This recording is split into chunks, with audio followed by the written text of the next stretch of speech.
കോഴിക്കോട് താമരശ്ശേരിയിൽ മകൻ അമ്മയെ വെട്ടിക്കൊന്നു. അടിവാരം 30 ഏക്കർ കായ്ക്കൽ സുബൈദയാണ് മയക്കുമരുന്നിന് അടിമയായ മകൻ ആഷിഖ് വെട്ടിക്കൊന്നത്. ബംഗളൂരു ഡി അഡിക്ഷൻ സെന്ററിലായിരുന്ന മകൻ മാതാവിനെ കാണാൻ വീട്ടിൽ എത്തിയപ്പോഴായിരുന്നു സംഭവം. വിവരങ്ങളുമായി ലതീഷ് ചേരുന്നുണ്ട്. ലതീഷ്, വിവരങ്ങൾ.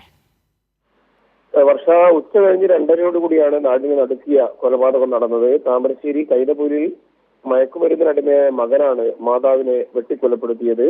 അടിവാരം 30 ഏക്കർ സ്വദേശിനി കായിക്കൽ സുബൈദ, 53 വയസ്സുള്ള കായിക്കൽ സുബൈദയാണ് മകൻ 25 വയസ്സുള്ള ആഷിഖ് വെട്ടിക്കൊലപ്പെടുത്തിയത്.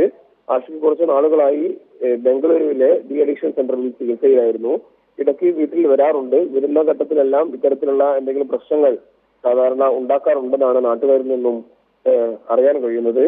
സുബൈദയുടെ സഹോദരി ഷക്കീലയുടെ പുതുപ്പാടിയിലെ വീട്ടിലാണ് ഇന്ന് ഈ സംഭവം നടന്നത്. ബ്രെയിൻ ട്യൂമറിന് ഓപ്പറേഷൻ കഴിഞ്ഞ് സഹോദരിയുടെ വീട്ടിൽ വിശ്രമിക്കുകയായിരുന്ന മാതാവിനെയാണ് അതിനിഷ്ഠൂരമായി മകൻ ഇന്ന് വെട്ടിക്കൊലപ്പെടുത്തുന്ന സാഹചര്യം ഉണ്ടായത്. മൃതദേഹം കോഴിക്കോട് മെഡിക്കൽ കോളേജ് ആശുപത്രിയിലേക്ക് മാറ്റിയിട്ടുണ്ട്. പ്രതി ആഷിഖിനെ താമരശ്ശേരി പോലീസ് കസ്റ്റഡിയിലെടുത്തു. വർഷ.